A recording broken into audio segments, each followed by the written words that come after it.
प्रियाजू का वो बताया हुआ उपाय। श्री वृंदा सखी, ये वृंदावन की अधिष्ठात्री देवी हैं। ये वृंदावन की पूरी व्यवस्था को देखती हैं। प्यारे जू के नित्य केली की व्यवस्था करती हैं और इनकी कृपा के बिना कोई वृंदावन में प्रवेश नहीं कर सकता। ये हमारी प्यारी जू की प्रिय सखी वृंदा सखी श्री तुलसी महारानी जी। चंद्रानना सखी ने कहा कि परम सौभाग्यदम राधे महापुण्यम वरप्रदम श्री कृष्ण श्यापि लब्ध्यर्थम, तो उनका तुलसी सेवनम मतम। मेरे मत में यदि तुलसी जी की सेवा की जाए, तुलसी जी का यदि स्पर्श हो जाता है, तुलसी जी का नाम कीर्तन किया जाता है, तुलसी जी को प्रणाम किया जाता है, तुलसी जी का वृक्ष लगाया जाता है, तुलसी जी को जल अर्पित किया जाता है और तुलसी दल से नित्य भगवत सेवा की जाए, तो बहुत जल्दी श्री कृष्ण प्रसन्न हो जाते हैं। प्रतिदिन जो तुलसी जी की भक्ति करता है, तुलसी का पौधा रोप करके तुलसी जी का सिंचन करना, तुलसी जी को तिलक लगाना, तुलसी जी को माला पहनाना, तुलसी जी की परिक्रमा करना, तुलसी जी को प्रणाम करना, वो कोटि सहस्त्र युगों तक ऐसा महान सुकृत होता है कि भगवान श्री कृष्ण के नित्य समीप रहता है जो तुलसी जी की सेवा करता है। जब तक मनुष्य की लगाई हुई तुलसी की शाखा प्रशाखा बीज पुष्प सुंदर दल से तुलसी जी सुशोभित होती है, तब तक हजारों कल्पों में श्री हरिधाम में रहते हुए उसका कभी पुण्य नष्ट नहीं होता। जैसे एक दिन तो 1000 कल्प, 2 दिन 2000 कल्प वो भगवान के नित्य धाम में महान सुकृत के बल से भगवत धाम में रहेगा, जो तुलसी जी का पक्का मान लीजिए। जब स्वयं में से तो तुलसी जी रोपण करके तुलसी जी का एक वन लगाया था और रोज नवीन नवीन मंजरी तुलसी दल लेकर प्रभु के चरणों में, कहीं न कहीं तुलसी जी की कृपा हुई। वृंदावन, ये वृंदा अधिष्ठात्री देवी वृंदावन की है, इनकी कृपा के बिना। हे चंद्रानने, संपूर्ण पत्रों और पुष्पों को जो उतार करके सम्मान पूर्वक पहले प्रार्थना करनी चाहिए। हे वृंदा देवी, हे तुलसी जी, भगवान श्री हरि की पूजा के लिए या प्रियाजू की पूजा के लिए हम आपके कुछ मंजरी कुछ दल लेकर के सेवा करना चाहते हैं, आप कृपा करके मुझे दीजिए, और फिर उतार लें। ऐसे नोचना नहीं, बहुत सम्मान से बहुत प्यार से, तो तुलसी जी प्रसन्न होते हैं। जो मनुष्य तुलसी दल से श्री हरि की पूजा करता है, कोई भी पाप उसका स्पर्श नहीं कर सकता। पूर्व में किया हुआ कोई भी पाप उसको दंड नहीं मिलेगा, जो तुलसी जी की आराधना नित्य करता है। अब इतना जल भी ना चढ़ा दे, हमारे पुण्य हो जाए और तुलसी जी अंतर ध्यान। अनुकूल जल, जैसे मान लो गमले पे हैं तो इतना बड़ा तांबे का रोज उससे चढ़ा, अब भर के लोटा चढ़ा दोगे 2-4 दिन में अंतर ध्यान हो जाएंगे तुलसी जी। बहुत विवेक से जरूरत है, मतलब भारी पुण्य होगा। अब इतना बड़ा लोटा रोज जल चढ़ाओगे तो 2-4 दिन में पीली होके अंतर ध्यान हो जाएंगे। बस इतना जल, अनुकूल जल चाहिए। एक तांबे का छोटा सा लिया, ऐसे डाल, रोज डालो, उसमें कोई फर्क नहीं। और गमला उठाकर धूप में विराजमान करो। सेवा का मतलब क्या है? जो तुलसी जी को जल अर्पित करके तुलसी जी की सेवा करता है, हरि चिंतन करता, कभी कोई पाप उसका स्पर्श नहीं कर सकता। 100 भार सोना, 400 भार चांदी,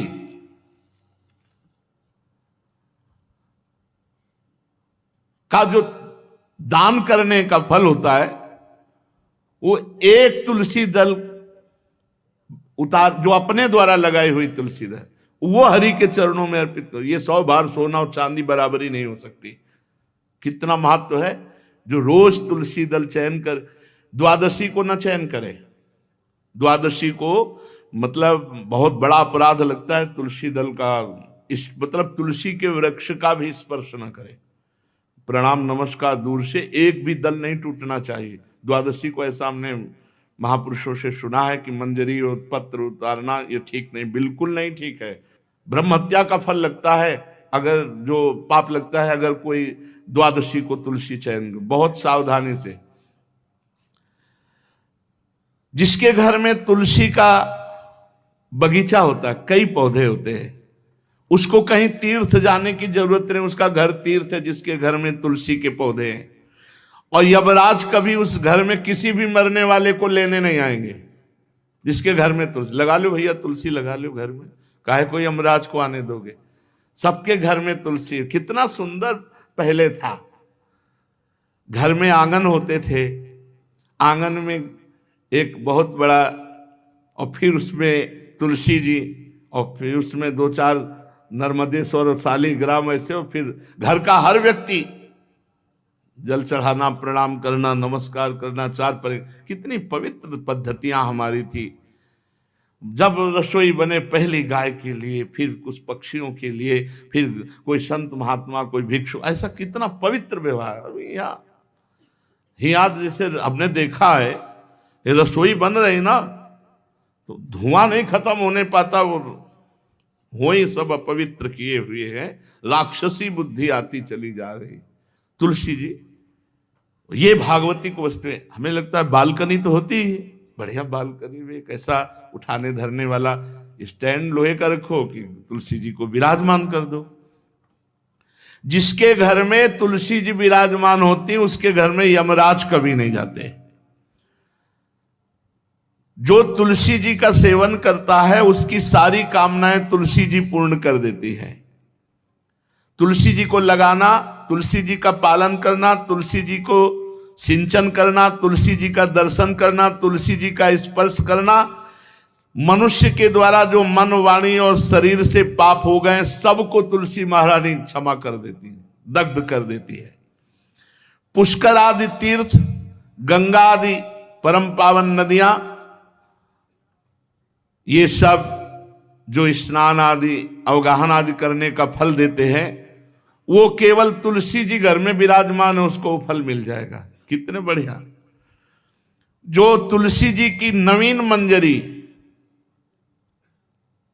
प्रभु के चरणों में अर्पित करके प्रणाम करता है, वो चाहे कितना भी अपराध किए हो, वो कभी यमपुरी को नहीं देखेगा, कभी यमराज के पास नहीं जाएगा। जो मनुष्य तुलसी काष्ठ का घिसा हुआ चंदन लगाता है, उसके सारे संचित भस्म हो जाते हैं, और क्रियमाण जो वर्तमान, वो कभी उसको बांध नहीं सकते। तुलसी जी का काष्ठ का घिसा हुआ चंदन। जिसके घर में तुलसी की छाया होती है वहां पितरों को अपने आप कल्याण प्राप्त हो जाता है। जो श्राद्ध करने से लाभ मिलता है पितरों को, घर में तुलसी लगा के जो तुलसी की छाया, बड़ा वृक्ष, पितरों को तृप्ति मिलती है। चतुर्भुज ब्रह्मा जी सारंग धनवा श्री हरि के महामहिम स्वरूप की अनुभूति करने के लिए भी कहा है कि तुलसी जी का महान महात्म्य, अगर तुलसी जी का सेवन करे तो भगवान श्री हरि की महिमा को जान जाएगा। स्त्री हो या पुरुष, पुरुष नपुंसक नारीवा जीव चराचर कोय, सर्व भाव भज कपट तज मोह परम प्रिय सोय। शरीर वर्दी है, हमारी पोशाक है, हम सब एक हैं, आत्मस्वरूप है, कुछ अलग नहीं है। शरीर केवल पांच भौतिक है तो सबका पांच भौतिक है, उसमें चिन्ह है स्त्री पुरुष के, बस। इसके लिए भगवान की आराधना निषेध थोड़ी है। जो स्त्री या पुरुष श्री तुलसी जी के काष्ठ के मन के बना के, जैसे छोटी कंठी या बड़ी माला धारण करता है, श्री कृष्ण उसके बस में हो जाते हैं। यह है तुलसी जी की महिमा। परम सुहाग श्री कृष्ण मिल जाते हैं, और कौन सी भी हमें उपलब्धि चाहिए। हे गोपनंदिनी, तुलसी जी का सेवन करने से श्री कृष्ण वश में हो जाते हैं।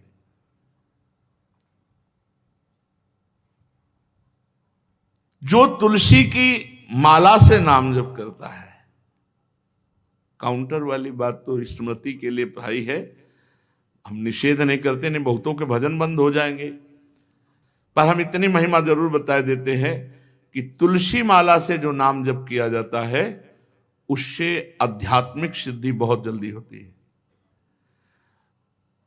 गुरुदेव भगवान कहते थे जो अंगुलियों से रगड़ होती है मनका से, उसमें आध्यात्मिक ऊर्जा शक्ति तुलसी माला से। प्लास्टिक पर भाई करो, निषेध नहीं कह रहे, बंद हो जाएगा वो भी राधा राधा कहना, वो हमें बंद नहीं करना, हम कह रहे तुम जैसे बने वैसे करो, लेकिन माला का बहुत बड़ा प्रभाव है।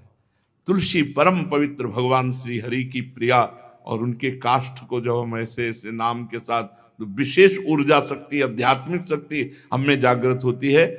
हो सके जिनको ऐसा बन सके तो छोटी एक वो आती है सुमिरनी, उसको रख लो, अपनी जेब में रख लो, उससे करो। और नहीं है तो भैया तुम इसी से करो, नाम जप करो, भाव को भाव अना खालसो, नाम जपत मंगल दिस दसो। सुंदर सुंदर तुलसी जी के वृक्षों के समीप बैठ करके जो अनुष्ठान किया जाए वो बहुत लाभदायक। श्रीमद् भागवत का, गोपाल सहस्त्र नाम का कोई भी पाठ तुलसी जी के समीप विराजमान करके किया जाए, आचार्य को बुला करके तुलसी पूजन करना चाहिए, विविध प्रकार के अनुष्ठान, अरे तभी तो सब मंगल होता है। पहले था, हमने देखा है, 4 बजे माताजी दरवाजे के सामने लीपती, रोज का काम। जो पुराने घरों में देहरी के आगे आके 4 बजे लीप करके वहां अपना चौकपुर के दीपक जला, मतलब क्या पवित्रताएं थी, क्या मंगल था। जब किसी को निमंत्रण दिया जाता था सबके पैर धोए जाते थे, सुंदर बिछौना बिछा करके, और उसमें बैठ कर पत्तल और रज के सकोरा कुल्हड़ ऐसे भोजन पाया। कितना पवित्रता, जो हमारी पूर्व पवित्रता थी, धोती कुर्ता चोटी, पवित्रता। मान लो अगर बाहर जा रहे तो पैजामा कुर्ता, ऐसे बहुत पवित्र पोशाकें थी, पवित्र आचरण थे, पवित्र खान पान था। घर में जाओ तो एक पवित्रता, एक किसी भी घर में ऐसा नहीं था कि देव मूर्ति ना विराजमान हो, किसी भी घर में ऐसा नहीं था तुलसी जी विराजमान न हो, 1-2 गाय जरूर होती थी, पवित्रता। अब तो बड़ा विचित्र, ये भारतीय गौएं जो श्वेत रंग की, जो अरुण रंग की, जो सींग वाली हैं, वो उनका आप दुग्ध देखिए, दूह कर रख दीजिए, स्वर्णिम कांति छाई मिलेगी। ये हमारी भारतीय पद्धति, ये हविष्यान्न, इससे देवताओं का, भगवान का, सबका अभिषेक पूजन होता है। शुद्ध गाय जो हमारी भारतीय है, तीला है उसके जैसे निकला हुआ, वो भगवान ने सेवा की है। हमारे गोविंद भगवान का नाम ही गोविंद, गौओं के इंद्र। भगवान सुबह से निकल जाते थे, शाम तक गौओं को चराते थे। बड़ा तो किशोरी जी ने श्री तुलसी जी के पूजन की बात, भगवान गोपियों से वादा किए थे कि अब तुम्हें अगली पूर्णिमा को रास, अब रास बिना रासेश्वरी के नहीं हो सकता, लिखा हो चाहे ना लिखा हो। कोई भी विद्वान, कोई भी प्रवक्ता इस बात को बतावे, कहते हैं भागवत में राधा नाम नहीं लिखा है, भागवत राधामय ही है। सांद्रानंद घन प्रेम मूर्ति किशोरी, बिना लाडली जू के कोई रास बता दे कहीं भी, कभी भी, कैसा भी, महारानी जू के बिना रासेश्वरी के रास हो ही नहीं सकता, लिखा हो चाहे ना लिखा हो। क्यों नहीं लिखा? याते श्री सुख प्रगट कियो नहीं, जहां बोले राधा तो समाधि लग जाती हो, यहां 7 दिन में तक्षक काटना है।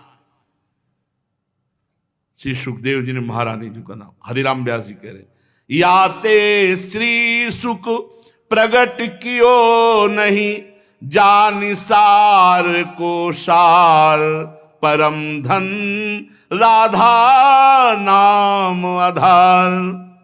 वैसे तो रोज संकेत वन में, पीछे हमने चर्चा की थी, प्रेम सरोवर में प्रियालाल मिलते थे, नंदगांव बरसाने। आज लालू ने एक नई लीला रची, गोप देवी लीला है। श्री लालजू महाराज प्रियाजू को रास के लिए उन्होंने सोचा एक बार छलिया रूप रख करके महल में प्रवेश करते हैं, देखते हैं लाडली जू पहचानती है कि नहीं, और कितना प्यार लाडली जू करती है। महाराज तो जो रूप धारण करे तो सभी सुंदर हैं, तो सुंदरता के समुद्र हैं। जब नकबेसर धारण करते ना, अंजन और घूंघट नीलांबर का, महाराज हृदय चूर चूर हो जाए, ऐसे सुंदर है। गोरी किशोरी भी चकोरी है जिनकी, नीलांबर धारण करके, और जिस समय लाली लगा के महाराज अपने राधा पी जी को कभी कभी जब आते हैं तो देखो ऐसा लगता है यार बलिहार है महाराज, जो रूप धारण करते हो सीधे हृदय पर प्रहार करते हो। प्रभु ने गोप देवी का रूप धारण किया, गोपांगना का। श्री चरणों में नूपुरों की झनकार, कटी में करधनी जिसमें क्षुद्र घंटिका लगी हुई हैं। अद्भुतम गोपिका रूपम चलत झंकार नूपुरम किंकिणी घंटिका शब्द मंगुलीयक भूषितम। बड़ी दिव्य अंगूठियां धारण किए हुए अंगुलियों पे, कमर में करधनी जो रुंझुन रुंझुन, श्री चरणों में नूपुर, और रत्न कंकण केयूर मुक्ताहार विराजितम। कलाइयों में रत्न जटित कंगन, बीच बीच में चूड़ियां कंगन ऐसे, बाजूबंद, कंठा, मोतियों के हार और शीश फूल, केशपास, वेणी रचना, नासिका में मोती की बुलाक, बेशर और अलकावली, घुंघराली अलकावली, श्याम वर्ण के केश। ऐसा रूप धारण किया जो देखे मुग्ध हो जाए श्याम सुंदर को। वृषभानु भवन की तरफ चले। खाई और परकोटों से युक्त वृषभानु भवन 4 दरवाजों से सुशोभित, प्रत्येक द्वार पर काजल के समान वर्ण वाले गजराज झूम रहे। राजभवन की बड़ी मनोहरता है। उस मंडप प्रांगण में वायु के समान वेग वाले घोड़ों से अंगरक्षक महल की रक्षा करने वाले चारों तरफ दौड़ रहे हैं वृषभानु भवन में। और बड़ी ही सुंदर सुंदर गौएं, धर्म धुरंधर बलवान शाण रमा रहे। बहुत से गोपाल बंशी वेद धारण किए हुए उनको संभाल रहे हैं। वृषभानु जी का भवन क्या है, ऐसा लगता है कि विश्वकर्मा ने पूरी कला कौशल लगा दी।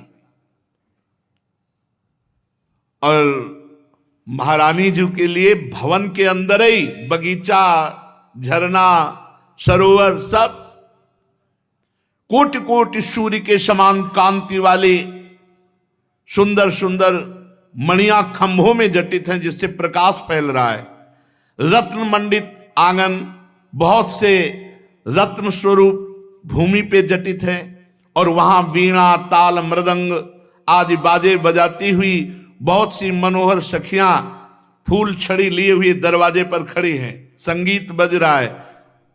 उस अंतापुर में दिव्य विशाल उपवन की छटा छटक रही। भीतर ही अनार, कंद, मंदार, नींबू तथा अन्य ऊंचे ऊंचे वृक्ष लहला रहे।